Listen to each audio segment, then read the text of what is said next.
تحقیق در عملیات 2 حمل و نقل، نابرابری عرضه و تقاضا. خب راجع به مثال حمل و نقل یعنی کارخونه های ماکارونی و نمایندگان توزیعش در جلسات قبلی صحبت کردیم، اما تو خیلی از مسائل حمل و نقل عرضه و تقاضا یکسان نیست، یعنی میزان تولید همیشه برابر با میزان تقاضا نیست. بعضی وقتا میزان تولید بیشتره و بعضی وقتا میزان تقاضا. خب میخوایم ببینیم که در اینجور موارد باید چی کار کنیم.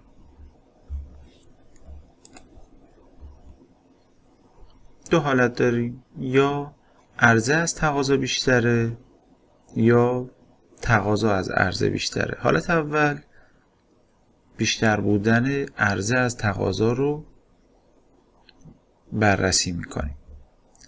خب جدول قبلیمون داریم، یه جدول حمل و نقل 3 تا مقصد داره، 3 تا مبدأ داره. میزان تولید هر کدوم از مبدأ همون رو در ردیف انتهایی یا ببخشید در ستون انتهایی جدول، در ستون سمت راستی نوشته 120 180 و 100 که مجموعش میشه 400 و میزان تقاضای هر کدوم از مقصد همون رو در ردیف انتهای جدول روبروی دیجی نوشتیم که 150 و 150 است. میبینیم که ما 300 واحد در مجموع تقاضا داریم و 400 واحد عرضه که اینها با همدیگه یکسان نیست. خب چه اتفاقی میفته اگر ما بدون در نظر گرفتن این موضوع مسئله رو بخوایم حل کنیم؟ به عنوان مثال یک جواب ابتدایی با روش گوشه شمال غربی بخوایم به دست بیاریم، چیکار میکنیم؟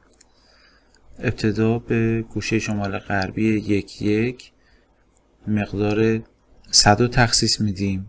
این روش رو تو جلسه قبلی راجبش صحبت کردیم. مابقی ستون در واقع مقدارش 0 میشه و سمت راست 120 100 تاش به خونه 1 تخصیص پیدا میکنه، 1 و 20 تا باقی میمونه. چون اینا رو مفصل صحبت کردیم من خیلی سریع ازش عبور میکنم. خونه بعدی به همین ترتیب 20 تا بهش تخصیص داده میشه و در نهایت میبینیم که خونه 3 4 خالی میمونه. چرا؟ چون دیگه تقاضایی وجود نداره در خونه 3 4، تقاضاش 0 شده اما میزان تولید 100 تا هست. بنابراین این خونه بلا تکلیفه و این یک مسئله است، این یک مشکل با فرضیات اولیه ما نمیخوره. یکی از فرضیات اولیه حل مسائل حمل و نقل همیشه اینه که باید میزان عرضه و تقاضا برابر باشه. خب وقتی برابری چی کار میکنیم؟ مییم از یک تکنیک خیلی ساده استفاده میکنیم. یه نکته رو هم من اینجا اضافه کنم، تعداد متغیرهای اساسی در مسائل حمل و نقل برابر با m به اضافه n منهای 1. m تعداد مبدأهای ما، n تعداد مقصدها و مجموعش رو منهای 1 کنیم میشه تعداد متغیرهای اساسی. الان ما اینجا 3 تا مبدأ داریم، 3 تا مقصد، میشه 6 تا منهای 1 5. بنابراین باید ما 5 تا متغیر اساسی داشته باشیم. خب گفتیم برای اینکه این مشکل نابرابری عرضه و تقاضا رو حل کنیم چیکار میکنیم؟ وقتی عرضه از تقاضا بیشتر بود یک ستون مجازی اضافه میکنیم. الان داخل این اسلاید اگر ملاحظه کنید میبینید که ما 3 تا ستون داریم، ستون 1 2 و 3. یه ستون دیگه هم اضافه میکنیم، اسمشو میذاریم ستون مجازی 4.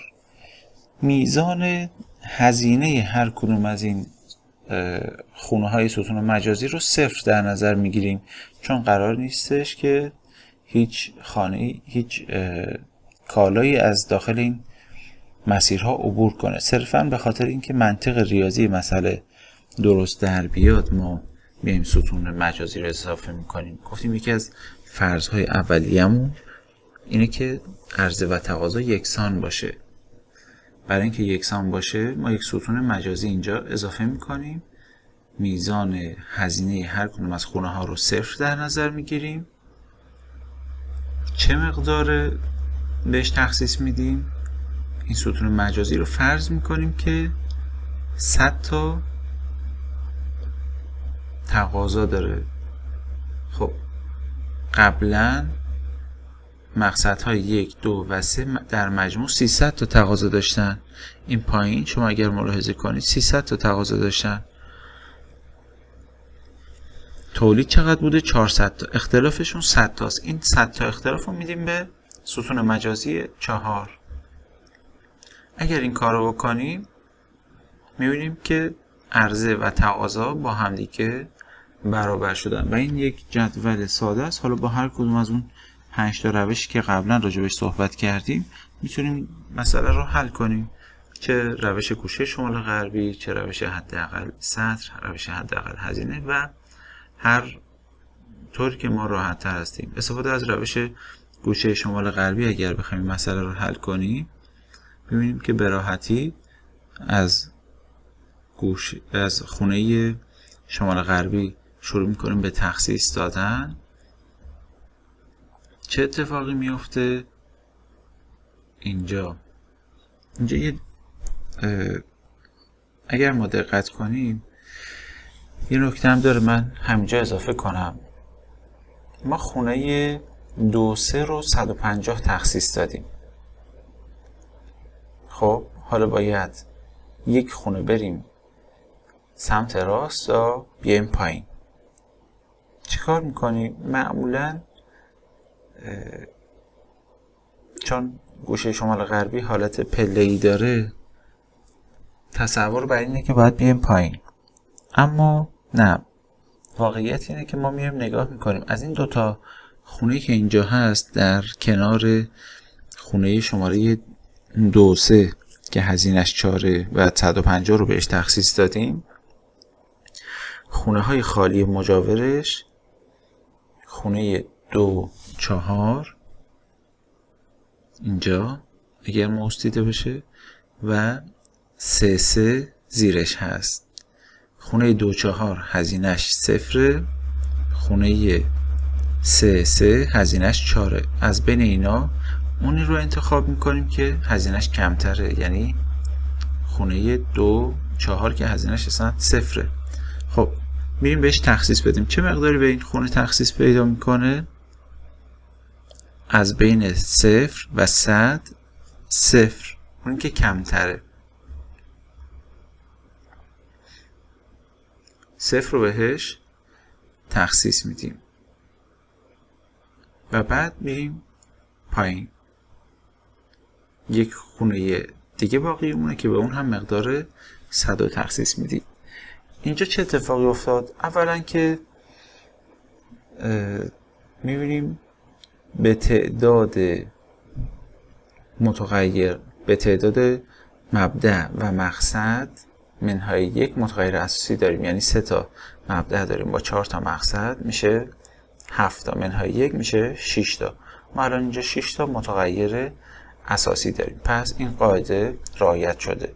از اون طرف میزان هزینه، میزان عرضه و تقاضامون هم که هر دو 400 و اوکی هست.